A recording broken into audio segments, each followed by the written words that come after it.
We finished with the triac paragraphing examples, and so what I didn't add on that last video, however, was, we got to kind of cruise through here real quick, was what that paragraph looks like when it gets all put together. So I will show you that in just a second. Remember, T is for topic, R is for reduction, remember the upside down triangle, I is for an illustration, give an example, A is for analysis, that's the hard stuff, and C is the conclusion. And generally you always want to build a transition into that conclusion. Transitions will probably come either next week or the week after. So what this paragraph looks like when it's all nice and pretty is the biggest and most important need for improvement within the ice cream industry is that of measurement. There's the topic. Most often ice cream slayers tend to undermeasure their customer scoop, leaving disgruntled patrons. That's the reduction. For example, rather than scoop the suggested serving of 1 cup per serving, ice cream slayers are only giving 3/4 of a cup. That's illustration, and then we analyze it. Consequently, business has declined because customers are not getting what they paid for. And then we conclude. In conclusion, once ice cream slayers are required to serve the allotted time of ice cream, business will return and consequently sales will increase. All right, so now we're going to move on to the conclusion part of your essay, which is a little bit out of whack in this particular presentation, but we're going to roll with it. So we talked earlier about there are 2 types of conclusions. There's a preliminary conclusion and then there's a final conclusion. And then this little blurb here just kind of gives you some questions to think about when you are wrapping up that particular essay. So how has the reader's mind been changed? If you were to continue on this journey, where would we go next? Answering this particular question right here is sort of the idea of leaving your reader with something to think about and consider and further research, etc. So if you answer that question, you should be pretty good. All right, we're going to switch gears into a thesis statement. Thesis statements are the most important part of your essay, and without a thesis statement, your essay will just fall flat. And so consider the following analogy. If you think of a ship is body paragraphs, and then the sails right here are the intro and the conclusion, and then the ropes are the transition, and then the anchor is the thesis, okay? And then the cargo is your ideas. So basically, without a strong thesis, your ship and all of its cargo will sail away. There will be nothing to interpret. Nothing will mean anything. It will just all kind of disappear. So make sure you have a thesis, and also pretend that that analogy is so rockin'. I'm working on it. So remember that thesis statements save lives, so that your little shipmen aren't left at sea, almost dying, and probably dead. All right, so we're going to switch gears to a little more specific on a thesis statement, and I just want to give you some context for this particular thesis statement assignment. This is a paper that I have had students write in the past, and I'm toying with having you guys write next, but we'll see.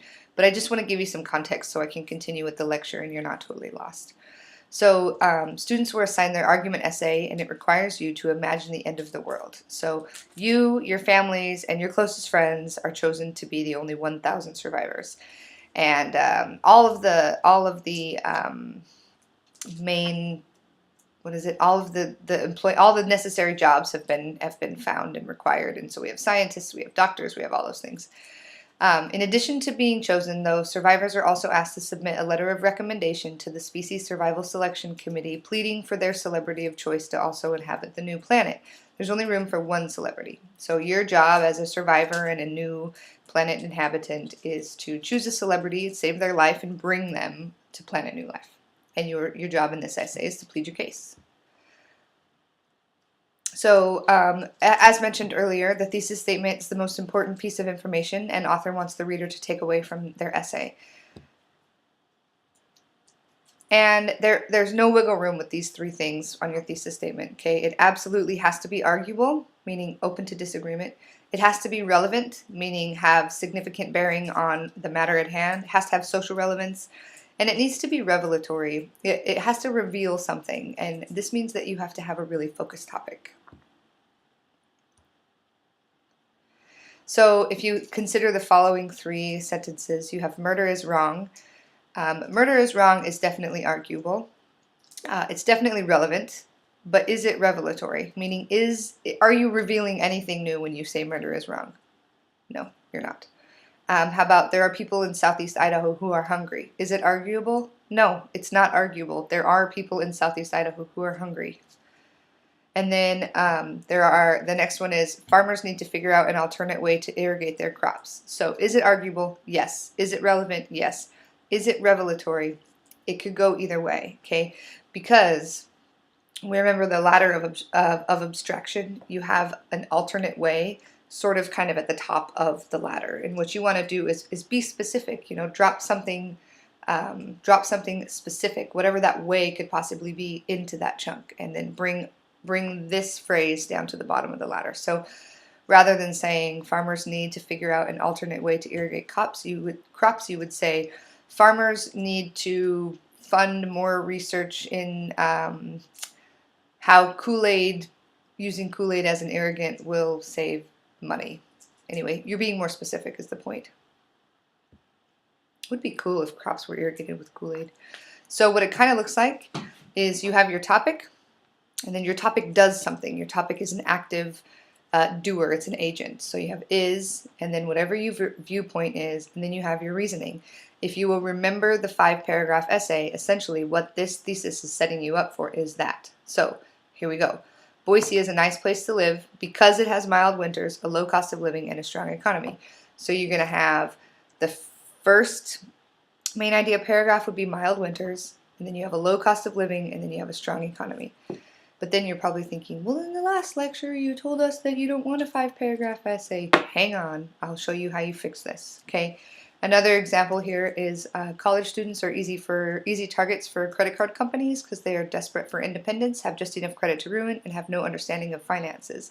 Again, topic is college students are easy targets for credit card companies, and then you have your 3 reasons: desperate for independence, just enough credit to ruin, and no understanding of finances. Those are all arguable, those are all relevant, and those are all revelatory. So what you do is your thesis statement has to have a roadmap. It has to provide a mini roadmap for the reader. So if you'll remember on the last example, right here about how, Boise is a nice place to live, right? We know that I'm going to talk about mild winters, and then I'm going to talk about a low cost of living, and then I'm going to talk about a strong economy. That roadmap is built in, okay? You do not need to say, this paper will discuss how Boise is a nice place to live because it has mild winters, then I'll talk about a low cost of living, and then I'll explain how it has a strong economy. All of that is already implied in this particular thesis statement. So you have to have a roadmap in there, but you don't have to directly say, first this paper will discuss this, second this paper will discuss this, okay? You just kind of build it in. So how to do it, okay? So you have to have a topic in mind and develop a basic stance on that topic. So you are super lucky because if you were to write the paper on how you're saving a celebrity, your topic would already be assigned. And, in 101 especially, you don't really have a lot of room to choose your own topics. 102, the reins get a little bit looser, but not much. So for my essay, were I to actually write about how I want to save a celebrity, I would choose to save Terrell Owens. You can thank my husband for that. Terrell Owens was on TV as we were writing this lecture. So you turn your topic into a question with a yes or no answer. And you will remember that James from that previous video talked about this. So question would be, should Terrell Owens be the lone celebrity survivor on Planet New Light? Yes, he should. Okay. Step 3, you create your reasoning. So why would Terrell Owens be the lone celebrity on Planet New Life? You have that he's entertaining, he will help motivate people to get fit, and he has a really nice smile. Okay, so I am setting you up for the 5-paragraph essay. Yay! Relax, I'll complicate it. All right, so then you remember your basic formula for a thesis statement. So you have Terrell Owens is the best person to take to Planet New Life because he is entertaining, could motivate people to be healthy, and has a nice smile.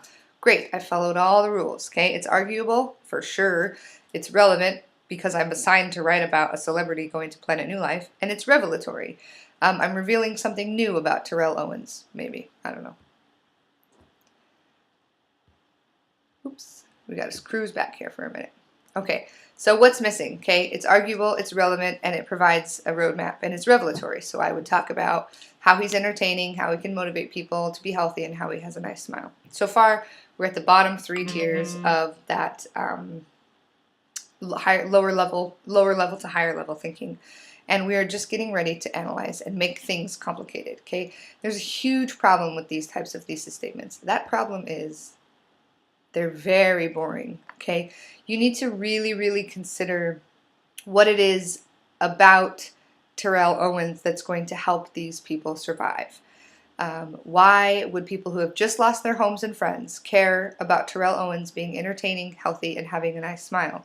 Answering those questions is the complicated part of this thesis statement.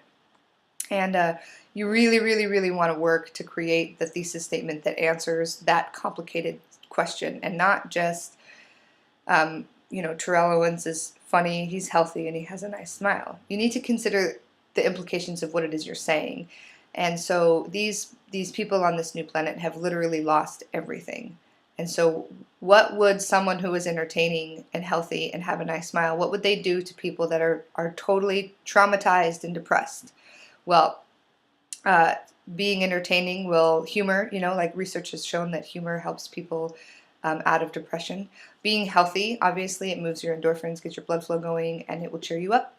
And then having a nice smile, it's good when someone smiles at you. It makes you feel happy. And so even though he's not replacing planet New or the Earth, even though he's not replacing planet Earth, he is definitely there to provide some sort of comfort.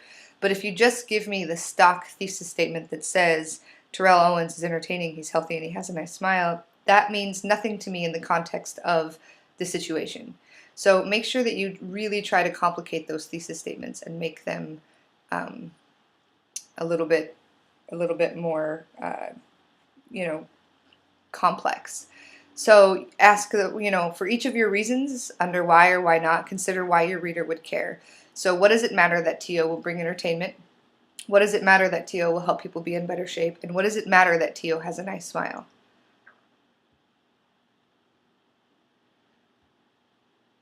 So you get the complicated thesis statement right here. Terrell Owens is the perfect celebrity to revive what will certainly be a depressed population. So I've built that part in right there, that they're depressed, because he'll provide entertainment, he can help motivate the citizens to be healthy, and his smile is sure to help anyone who is sad. So I have my roadmap, but the first thing I have to do before I can talk about how he's going to help depressed people be entertained, how he's going to help depressed people be healthy, and how he's going to help depressed people cheer up, I have to first establish that people who have lost everything they know are going to be depressed. And I also have to establish what celebrity does for depression, and then I can continue on with entertainment, motivate citizens, and so on and so forth. So you really kind of have to build some context into your 3 supportive reasons rather than just kind of throwing them in there. And so the final notes on this particular lecture is when you're drafting an essay, there's no rules to your process.